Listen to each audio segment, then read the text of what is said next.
Report with your host, Benjamin Wright, at WRIGHT. Homeless News and Housing Policy, the right way. Hello and welcome to the WRIGHT Report, Week in Review. On the Week in Review here at the WRIGHT Report, we bring you weekly headline reports of homeless news and housing policy in the Denver metro area, and some occasional national items as well. The Week in Review consists of reading of local headlines in my fancy sponsor's voice, followed by a quick summary of its contents and perhaps a comment from me, your host. That's Benjamin Wright, WRIGHT. Silly boy. In addition to the Week in Review, we also help to produce some in-depth reports here at the WRIGHT Report, as time and technology allow. To find other episodes of the WRIGHT Report, visit us at YouTube at THEWRIGHTREPORT. Don't forget to like and subscribe.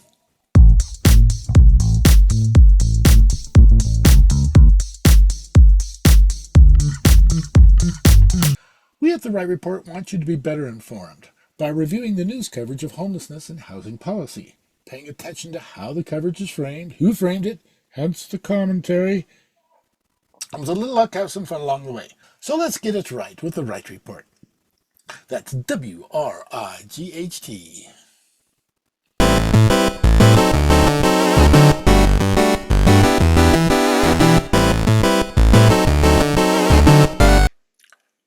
How does Mayor Mike Johnson plan to make Denver housing more affordable? Convincing voters to raise sales tax again. The extra funds would create 44,000 units of housing in the next 10 years. Mayor Mike Johnson is pushing a plan to create 44,000 units of affordable housing over the next 10 years through a new sales tax. Denver can't afford to wait, he said. We've already been waiting for 40 years to get housing at scale. He's calling the proposal the Affordable Denver Fund. And he says passing it and creating housing is urgent if Denver is going to remain a desirable place to live. The old rules say you can't have both economic growth in the city and maintain affordability. Whose rule? Where's it written? It's not a rule. It's a sales tactic. It's a sales tactic that's built into our public officials through the real estate lobby who purchased them to speak that way. Wash, rinse, repeat. It's not a rule. They could choose to do it different if they wanted to. Wash, rinse, repeat. Political leaders respond by sounding sympathetic to their constituents, but vote with the institutions that fund their political campaigns. Wash, rinse, repeat. Johnson said, "We refuse to believe that. We believe that Denver can be the fastest growing economic engine in the West, and it can be a place where you can still afford to live." Commentary. Notice these words here. Fastest growing.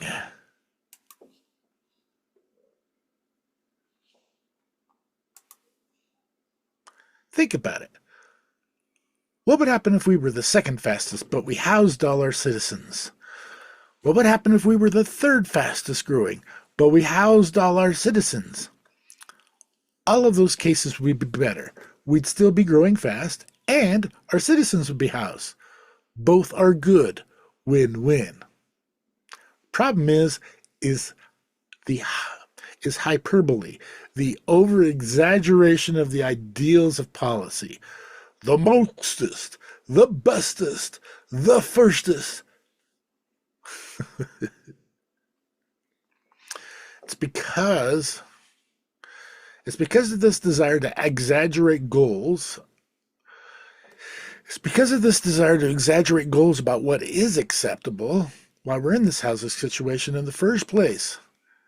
The real estate lobby only looks for maximum rate of return rather than considering a reasonable rate of return in light of the complexities of having balanced neighborhoods and balanced development.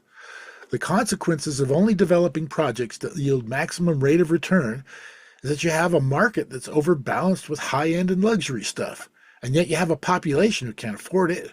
Hence, you have a housing crisis. Not enough stock, especially in the price range that people need. As far as this proposal goes, expect there to be pushback behind the scenes from the real estate lobby to prevent it from getting onto the ballot. You would think our public leaders could steer our developers into being happily rich with reasonable rates of return on their developments rather than allowing them to only develop maximum rate return projects. While this proposal sounds good on the surface, remember it's sauce. It's faux. It's kind of fake.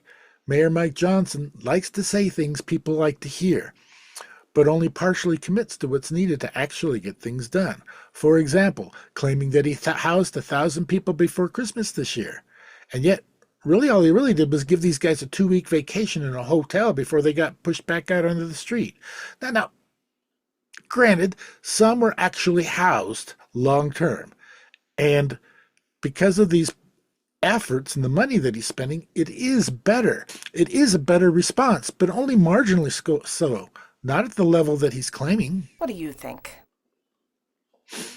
Back to the article. Johnson, who was surrounded by 100 supporters when he announced this proposal, accurately portrayed Denver as a place where many teachers, seniors, and recent college graduates can't afford the basics. I'll bet Walter Eisenberg wasn't one of those supporters. But Walter was with the mayor when the mayor announced a $500 billion bond for developing things downtown. Want to guess which one actually gets on the ballot? You know, they never tell you the whole story on Walter Eisenberg. Yeah, they mention he's the CEO of Sage Hospitality, but what they also don't mention is that he's the director of the board of the Downtown Business Partnership. Can you keep a secret? He's the chairman of the board of the Downtown Business Partnership. Whoever you see is the president of the Downtown Business Partnership answers to the board, of which he's the chairman of. Amazing. $500 million for downtown to support his hospitality businesses and encourage tourism, versus an increase in sales tax to house the poor. Which will make the ballot? And if they both do, which one will actually win? All right.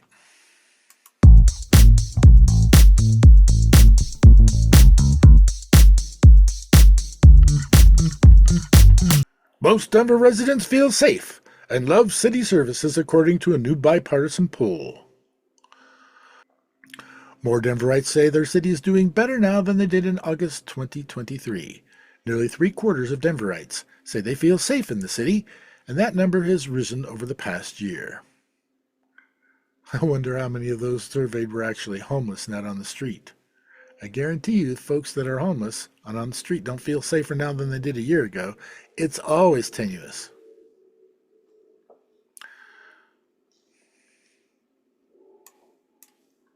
Majority of residents are not particularly concerned about the revitalization of downtown Denver, with 55% viewing it not as a top priority. Residents continue to be concerned with homelessness, a lack of housing, and affordability crime. Imagine that. Very real concern about housing affordability. Very real concern about homelessness. And not much concern at all about some billionaire getting $500 million to support his hospitality businesses downtown.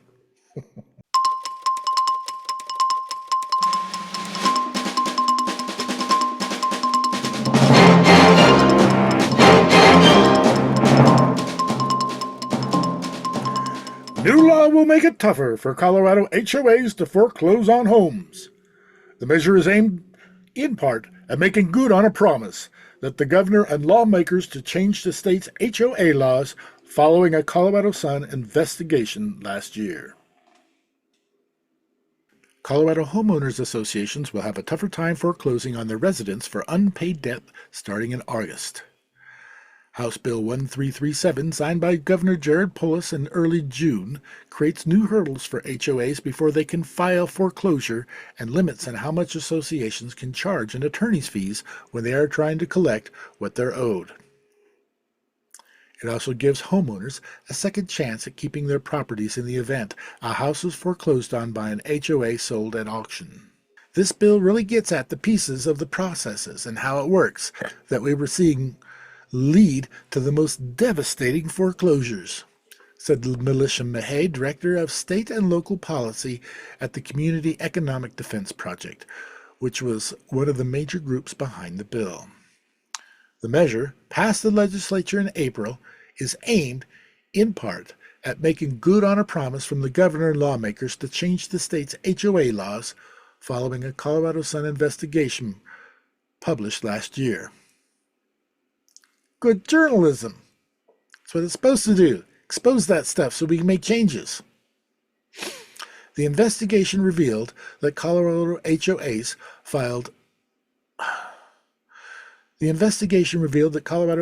had filed roughly 3,000 foreclosure cases between 2018 and 2023, more than 250 of which, or roughly 8%, resulted in those properties being auctioned off, most for well below market value.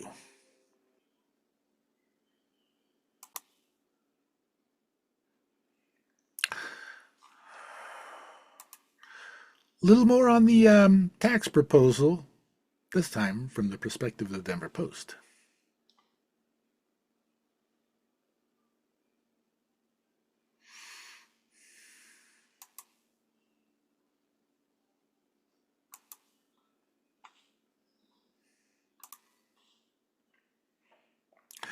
Denver Mail unveils new sales tax proposal to pay for more affordable housing.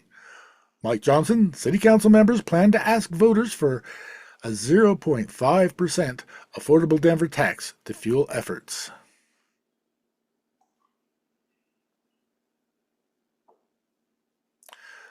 I already got some commentary on it. I already have quite a bit of commentary on this, but we'll go through a little bit of this to get the Post's perspective on this.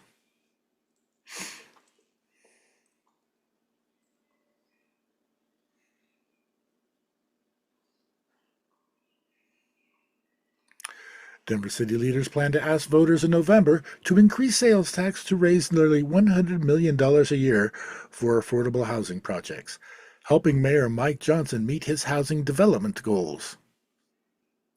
How about helping to meet the needs of the folks that need housing? Johnson unveiled the proposed tax, which would add 0.5% to top Denver's current effective 8.81% sales tax rate during a news conference Monday morning on the steps of the City and County building.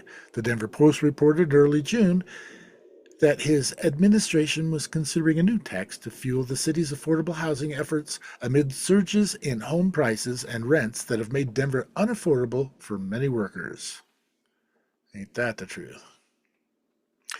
The tax wouldn't be the only hike on Denver's ballot. It wouldn't be the first time the city has created new taxes or fees to pay for housing-related efforts. Voters in 2020 passed the dedicated sales tax for homelessness initiatives that brings about $50 million a year. Apparently not housing, though. And an affordable housing fund established in 2016 has drawn on property taxes, recreational marijuana taxes and fees, and new development. The city's budget this year includes $42 million in spending from that fund.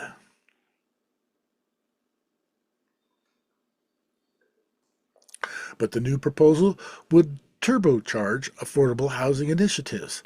The tax estimated $100 million a year. Turbocharging that's needed. This still isn't to scale, but it's moving us in the right direction, assuming it ever gets on the ballot. The tax estimated $100 million a year in proceeds would go to support affordable housing development and other housing initiatives. Likely uses of the money include additional housing vouchers. Okay. Devil in the details. Housing vouchers. That's not new housing. That's the government paying market rate prices for housing that's already out on the market. It's not going to lower the cost of housing. That's going to subsidize landlords. Back to the article here. All right, we're just going to repeat some of this.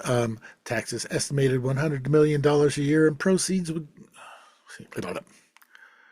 vouchers, bridge loans for construction projects, and other programs city officials say. Now, the bridge loans, that's a good idea because that puts new housing stock into the system. We are focused on the outcomes we can deliver for Denver here, Johnson said. So the goal is this allows us to build or bring 44,000 additional units, which is what the estimate is for the total gap that we will have to fill over the next 10 years. Commentary. They're going to need a lot more than $100 million a year to get 44,000 units. It's $100 million. $100 million a year might produce 4,000 units in 10 years, but not 44,000. The response is about 10% of what the need is.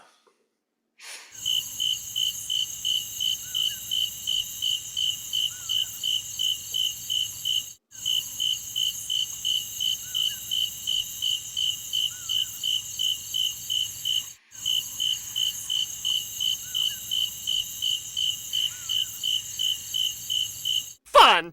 You call that fun? That was boring. Home sales slump is boosting inventory in Denver.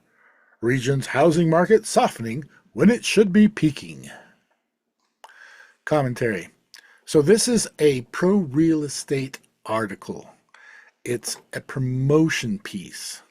So what typically happens in these promoting real estate articles is they talk about the profit that real estate agents are making, but they don't talk about the need of housing in the area. They only talk about the opportunities for those who have the money to invest to make money. So what is it with this pro-real estate stuff? Our biggest issue in housing is a lack of inventory. More inventory means the price will come down. Since the inventory is now going up, they act like since they're not getting the price that they want, that somehow this is a deficit in the market. This is backwards. And they celebrate things that caused the problem in the first place and bemoan the things that are part of the solution. Alrighty, let's get to the meat of the article. After years of undersupply, to be clear, we are still undersupplied. Even though there's been an increase in availability, we are still undersupplied. So don't let the framing of this mislead you about what's going on out there in the housing market. After years of undersupply, Metro Denver's housing market is experiencing a surge in listings that has brought counts to levels not seen since the fall of 2013, according to a monthly update from the Metro Denver Association of Realtors. Remember, we're still far short of the needed stock. Also remember, this is a sales article for the real estate lobby. Buyers and sellers alike have pulled back as they wait for lower mortgage rates and what comes next. And defying the odds, home prices continue rising despite slowing activity. Boy, they're going to love that. Metro Denver had 10,214 residential properties listed for sale at the end of June, an 11.5 increase from May, and a 68.3 increase from June 2023. In the past 13 months, the number of active listings has doubled. Once a reliable market with a peak selling season in June has taken a detour. The main culprit of higher interest rates is easy to identify. Libby Livingston Katz, chairwoman of the DMAR Market Trends Committee and an area realtor, said in comments accompanying the report. The inventory surge happened even though new listings dropped 16.4% from May to 5,825. Rather than waiting until closer to when the new school year starts, the prime selling appears to have peaked early in May. Buyers long starved for choice haven't had this many options in Metro Denver since September 2013. But even with the big move, The active inventory remains below June's historical average, about 15,500, based on records dating back to 1985. Commentary. Defying the odds? Remember, there are pricing algorithms out there that set the rates on this kind of stuff. And these algorithms are designed to continue to increase the cost of available units, which affects the appraisals, which affects the sales price. There's a couple of lawsuits that are going into action in regards to this. As it comes up in the news, we'll keep you informed about how those lawsuits against these firms that run these pricing algorithms goes.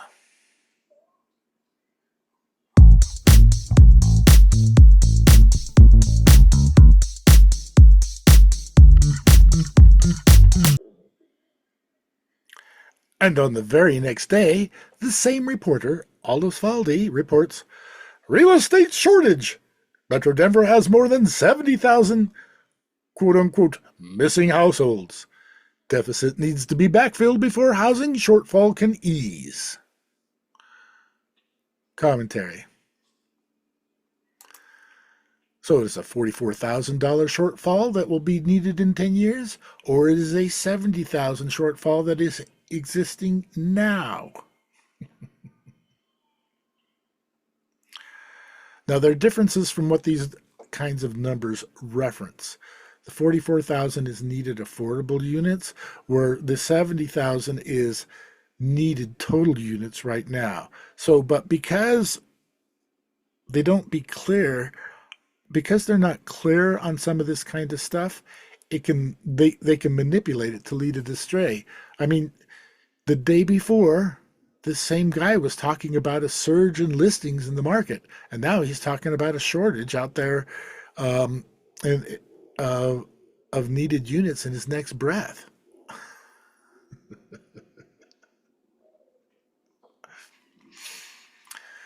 Well, let's get into the meat of it and see what it says. Did he go to Austin to write this? Even if population growth in Denver Metro came to a screeching halt, the region will still need to add tens of thousands of new homes and apartments to cover a deficit built up after a decade of under construction, according to an analysis from Zillow. Of course, they want more construction.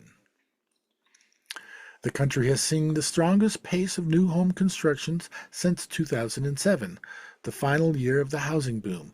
Even with that, the final year of the housing boom. Commentary.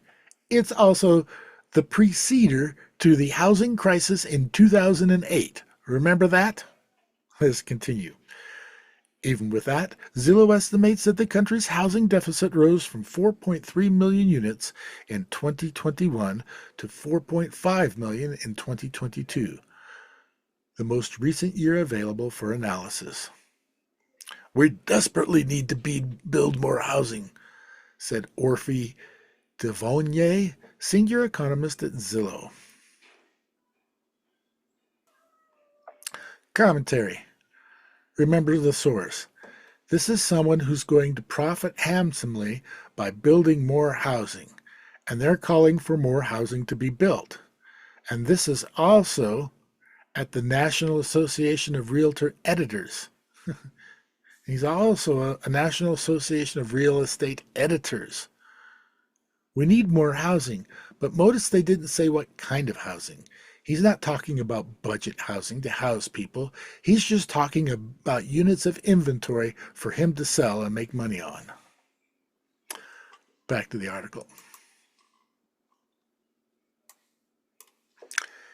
In Metro Denver, there are an estimated 70,197 missing households in 2022, about 500 more than in the prior year.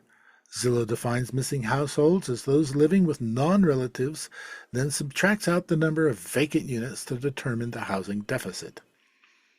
Such families and individuals are key candidates to move out and create a separate household. Thus, more profit for them. The count may underestimate the shortfall, given that it doesn't include relatives living together. Commentary. Again, remember the source, of course. The count underestimates the shortfall. Even if they get all the units that the shortfall says, even if they even if they're even if they build all the units that the shortfall says that they need, there's still going to be a shortfall, so they can still keep the prices high, which is exactly what the industry would like. So of course they're going to underreport the need. And it isn't enough for builders to just target the number of missing households. They must also create enough places for new people moving into the market and young adults moving out on their own. Denver, however, is near the bottom for the share of missing households who have enough income to comfortably afford to buy a place, given where home prices are, Zillow found. Commentary. Zillow doesn't consider this particular demographic as potential customers because they can't afford the market. Nationally, 15.1% of households doubling up could afford a place on their own, but in Denver, that ratio is only 5.1%, one of the lowest shares outside of California. The Colorado legislature has tried to help families doubling up by passing a law effective July 1st that bans residential occupancy limits or caps on how many people can live in a single home. Commentary. Just to give you an idea of how much the real estate industry games the system, they even have ordinances that have passed through city councils in city after city after city, limiting the number of people who can share a residence, because they would rather have all those people set up and make 2 sales instead of 1.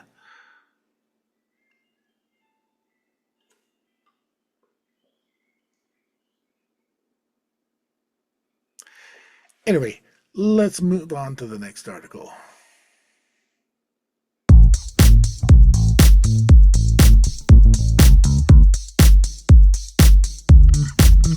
Business owners hail changes to Boulder's incredibly frustrating development review process.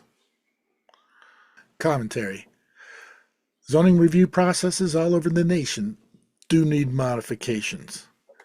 In the end, it all comes down to what kind of modifications they make. The more quickly and safely that we can build more housing less expensively and then sell that housing less expensively, the better. Let's see what they have in mind. Boulder business owners are celebrating recent code changes that are expected to make the city's development review process significantly faster and less complicated. The existing review process, which involves multiple steps and can require approval from city staff and boards, can be so long and arduous that one business owner described it as a nightmare. The city acknowledged in a staff presentation that the city's review process is a significant barrier for new businesses. Honestly, it was a nightmare, he said. This process makes it so prohibitive for anybody to start a business outside of people who already have enough money to pull it off, or somebody like me who has 8 years of experience and has investors. Fun? You call that fun? That was boring. Rossonian hotel renovations approved by Landmark Preservation Commission. A handful of attempts to revive historic space have failed or have been stopped in their tracks since the 1980s. Oh gosh, that's only 45 years. Denver's Landmark Preservation Commission is approved. Up.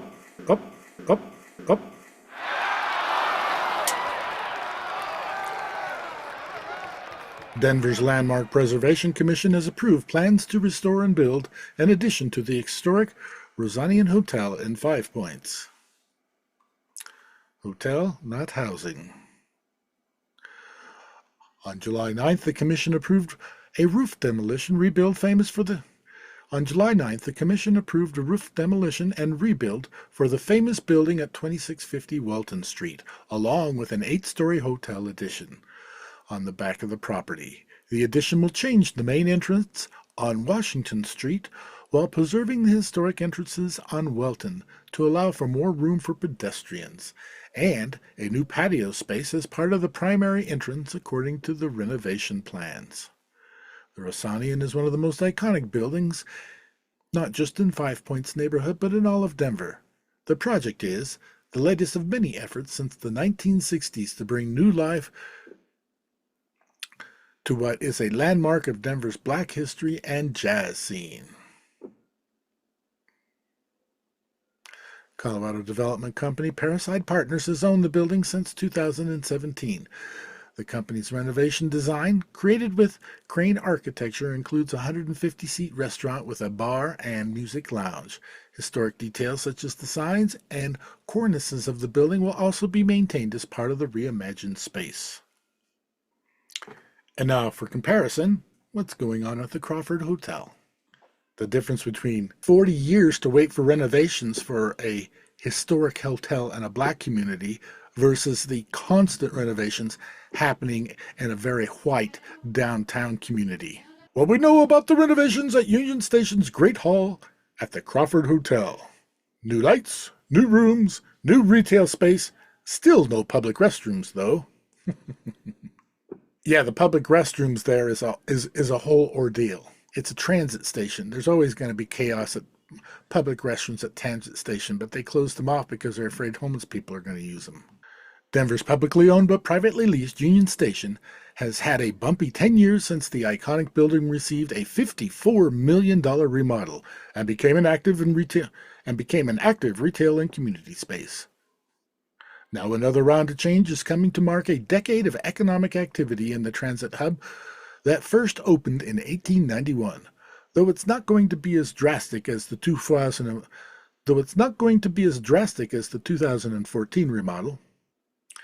We're really evaluating what we currently have, Denver Union Station General Manager Ed Blair told Denverite. In the years since the 2014 renovation, Union Station has been dubbed everything from Denver's living room to a lawless hellhole.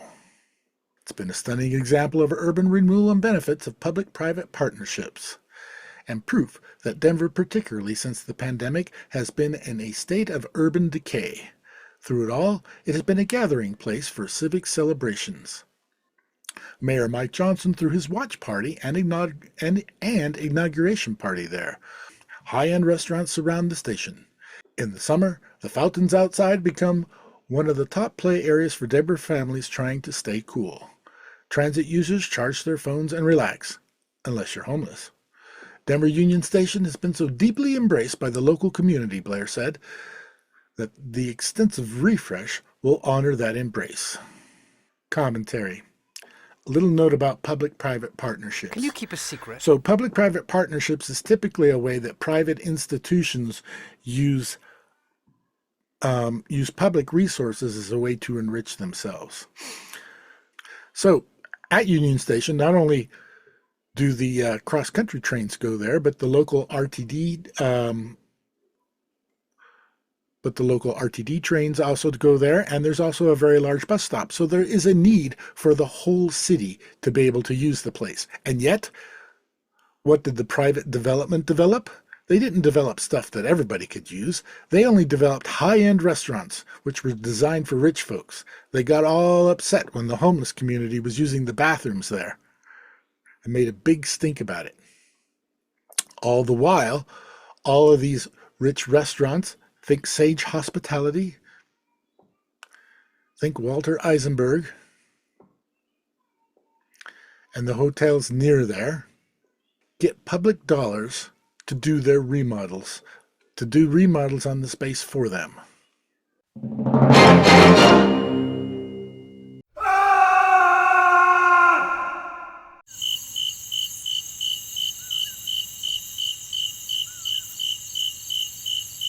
Developer seeks to build affordable Denver apartments with modular construction that costs 25% less. Manufacturing apartments cuts costs by a quarter and construction time in half. Commentary. Less time, less expensive. Why not? Got to wonder how much of the current building codes are going to prevent this kind of innovative idea from becoming a real possibility to the point where it could actually get market tested to see if it can lower the cost in the market. Well, let's have a read of the article and see what we find out. The box has windows, insulation, painted drywall, flooring, plumbing, and electrical wiring, almost everything needed. Even the appliances are pre-installed, including water heaters, toilets, kitchen sinks. After the boxes are placed, a crew will connect the plumbing and utilities through the corridors, finishing those and eventually the exterior. We hope to do a lot more of these, Adam Berger with Adam Berger Development told the crowd gathered to see the modules put into place on West Holden Place, a 77-unit mixed-income development. Using a modular approach costs 20 to 25% less than traditional methods and saves at least 40% off of construction times, Berger said. Those savings, when combined with affordable housing funds from Denver, the Colorado Housing and Financial Authority, and the Colorado Division of Housing, will be enough to make rents on most of these units affordable to middle-income renters, earning between 80 and 120% of Denver's median income. Oh man. Commentary. All right. So he claims that the cost of construction is 20 to 25% less. And then, even with affordable housing funds, funds from CHFA, funds from the Colorado Division of Housing, even then, he can't bring these at a significant discounted rate. All he can do is put them in market rate plus or minus 20%. What we need is housing that's in the 60% AMI and below. That's where our need is. Our problem is we're building everything at market rate, which is 100% AMI and above. His range even runs to above market rate. This is crazy, and he's getting federal funds to support that? Sounds good at the front. So while the concept sounds good, its actual application isn't leading to anything that's going to actually help our housing issue. The faster construction might help. That being said, faster construction might help, and that might be worth it alone. So let's get back to the article here. Although affordable housing is historically focused on building for those who earn 60% of area incomes, the problem has reached the crisis levels even among people in the middle income ranges, said Chris White, CEO of CHFA. Oh yeah, we always make exceptions for folks that have more money and less exceptions for those who have less.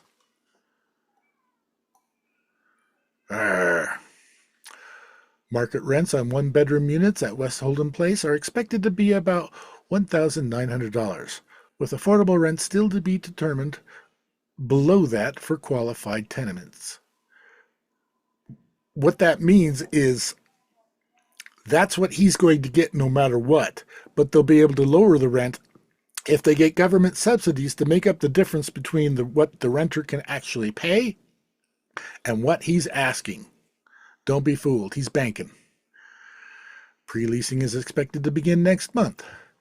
In 2015, Berger started building modular townhomes, duplexes, triplexes, taking on larger and larger projects. He describes West Holden Place as Denver's largest modular apartment building so far, and a test case to prove modular techniques can work at a scale, providing improved affordability. Well, it is an experiment, but what we are learning from a better description of what he's actually building is it's not that much more affordable. It's not luxury. He's not building luxury and stuff, but he's not building the stuff that we need. Wise guy, huh? 3D printed tiny home to debut at Colorado Tiny Home Festival. Colorado Tiny Home Festival is returning for its 7th year and is debuting a 3D printed tiny home at the largest tiny house and alternative living event in the region. Guests will be able to step inside a large variety of small living structures, learn more from builders, sustainable living RV experts, meet do-it-yourselfers, and people living tiny full-time. and see the latest trends in tiny living and unique RVs on July 13th, 14th at Riverdale Regional Park in Brighton. This tiny home show blends the spirit of the tiny living movement with the most up-to-date information on going tiny, simplifying your life, minimalistic living, and living greener.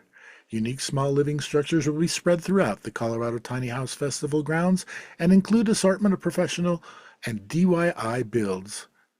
DIY, that's do-it-yourself. Builds including tiny homes on wheels, accessory dwelling units, container homes, schoolies, converted vans, unique recreational vehicles, a 3D printed tiny home, and more. Each structure features its own one-of-a-kind floor plan, decor, and remarkable use of space.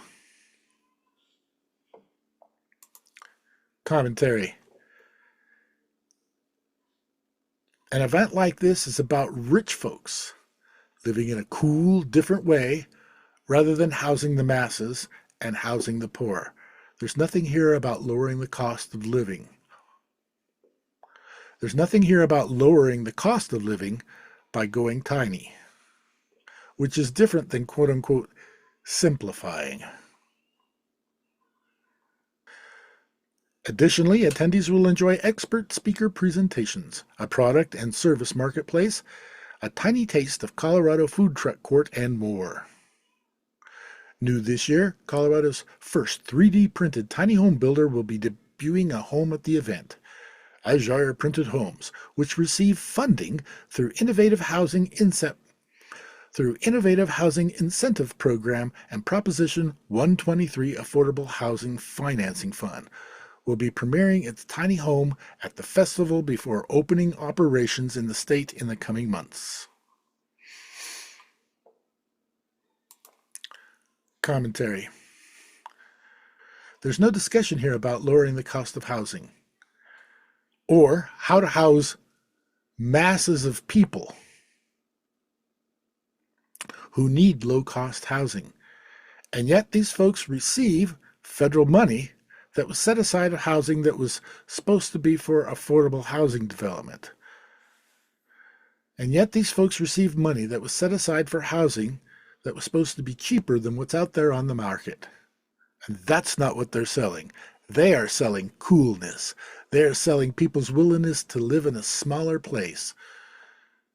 They are not selling their ability to house a lot of folks, which is the thing that we need. So this article is another promotional piece. It's less about what's going on with tiny homes, and it's more about promoting the festival, which isn't completely awful. So they hired a public relations person to promote the event by writing this article instead of normal journalism covering it. The person they hired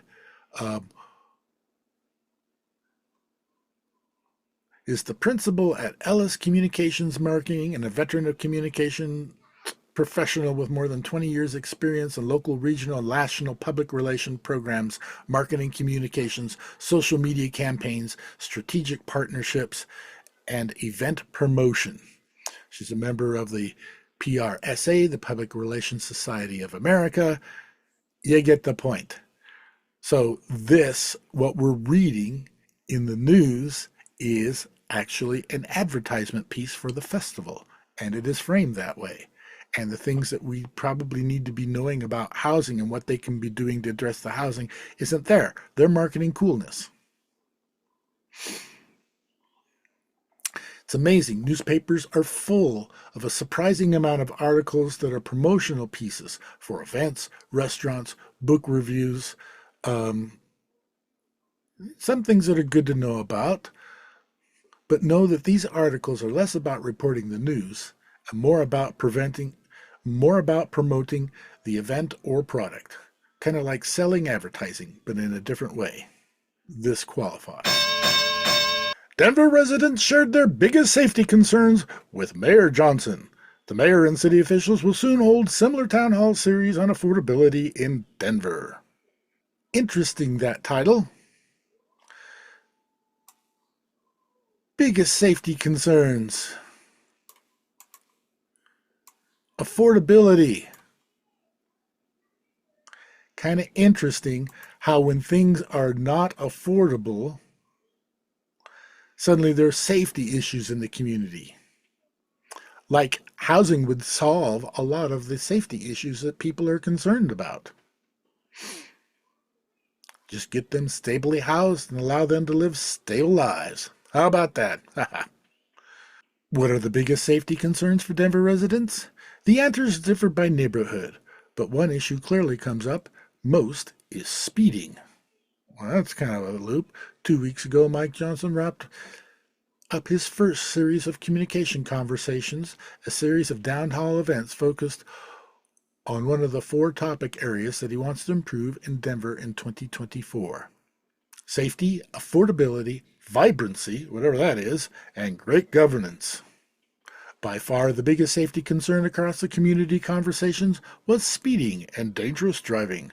Johnson responded that overwhelming feedback by rolling out a program of road safety improvements in June, including more speed cameras, longer red light times on Denver's most dangerous roads. The project will begin with $2 million in updates on Alameda Avenue and Federal Boulevard. Homelessness and drug use were often cited as well, though topics range from the dangers of electronic scooters to youth violence, but always perceived safety threats of homelessness. The most common positive feedback from residents: Denver parks are clean and safe. But if you're homeless, you're basically not allowed there. The most common positive feedback from residents: Denver parks are clean and safe. Commentary. And yet, people act like they're being overrun by our homeless communities. Back to the article. Just about every council district had residents who were happy with their local park. The Denver police were also given a round of applause at a couple of the meetings, and commenters had nothing but good things to say about the 311 hotline, which allows people to report concerns like potholes and new homeless encampments. See how the homeless stuff is just weaved in as a safety problem? The answer to solving that is housing. The next town hall series shifts from safety to affordability. The facility will bring leaders and officials from departments and agencies like Housing Stability, Human Services, and the Mayor's Homeless Resolution Team. All right, now we get to it. Commentary. Notice who the people that are brought in to talk about affordability. They're not real estate agents. They're not builders. They're the folks that work with the victims due to the lack of affordability. None of these folks are going to be building more housing at scale, or put price controls on housing, or put price controls on the housing that's available, so it becomes more affordable and thus becomes more available to all of us. How about police enforcement for all the landlords that fail to comply with affordability regulations? What other consequences can be done to keep these folks in check? Are they going to jail? Are they going to get fined? A couple years ago, Denver passed a rental registry, so everyone who rents is required to register that rental with the city. So we know what's going on with there. When that was due to go into effect a year ago, January, about 15% compliance was noted. And so they didn't enforce any of the fines. They didn't sanction any of the properties. But they did offer a grace period that came up recently, and still only about 50% of the people who need to be registering the properties have complied. And there's been no consequences for these people for their failure to register. Yet, somebody fails to find a way to get them housed, they get swept, and on and on. I mean, we just keep focusing our enforcement on the victims of the lack of affordability rather than addressing the issues that cause it, both working on solutions and then people who exacerbate the problems. The people who cause the lack of affordability, the real estate lobby, will not be there to be held to account. Just saying they're focusing on the victim rather than on the solution. which means nothing is going to change in terms of increasing affordability as a result of these meetings. As people get a chance to complain. Denver receives $4.5 million from HUD to expedite new housing supply. The Department of Housing and Urban Development has handed Denver an expensive pair of scissors in the form of a $4.5 million grant to help it cut away the red tape that can sometimes hinder home and apartment construction in the city. Denver was among 21 winners out of more than 175 applicants in the first round of the Pathways to Removing Obstacles to Housing, or PRO, housing grant program. For every $1 in funding awarded, there was 13 requested. The city and county of Denver's application stood out, said Dominique Jackson, administrator of HUD's Rocky Mountain region, during a news conference Thursday afternoon. Other first-round winners include Los Angeles, Philadelphia, New York, Seattle, Fort Worth, Texas. Another $100 million round will be awarded later this year, and the Biden administration has set aside a third round worth $100 million in next year's budget. The grant program stated intent is to provide funding to communities that are actively taking steps to address, quote, needless local housing barriers to housing production, end quote. Among the barriers identified in the application were the high cost of land and development, aging housing stock, inadequate infrastructure, displacement pressures, environmental hazards, and outdated policies when it came to land use and permitting. Denver plans to use its award money in three ways, says Manish Kumar, Executive Director of the Denver Department of Community Planning and Development. The first will be to streamline the city's regulatory process when it comes to zoning. Commentary. What exactly does that mean? It's regulatory. If it's regulatory, it means law. This means codes that have to be followed because we wrote them down as rules. That's the law that everybody needs to follow. Unfortunately, they can't change the process willy-nilly, even for the better. Every proposed change has to be vetted and approved first, typically by a city council committee and then by the city council at large to make those changes.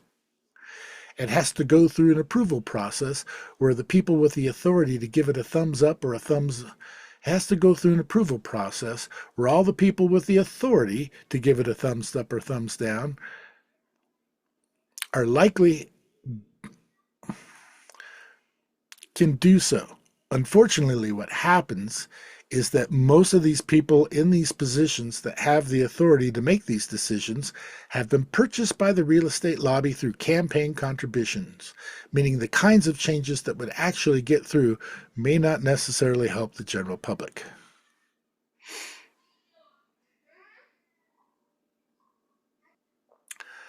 The first will be to streamline the city's regulatory process when it comes to zoning. Land use building codes, log delays due in part to staffing cuts made during the pandemic, have been a sore spot for many, from residents doing basic home improvements to developers building high-rise apartment towers.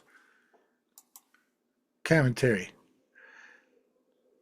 Biggest issue in the city is we can't build enough housing, and yet we're quick to cut people from the department.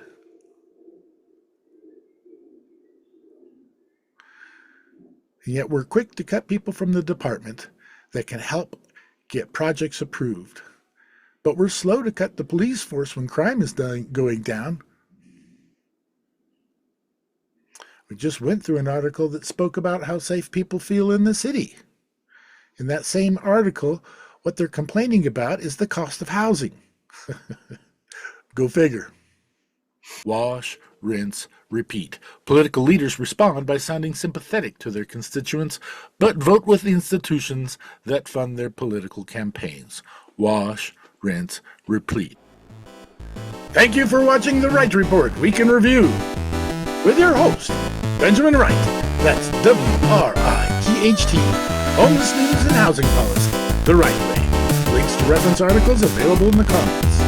Don't forget to like and subscribe to get notifications of coming in-depth analysis on the way soon. And we'll see you next week here at the WRIGHT Report. Homeless news and housing policy the right way.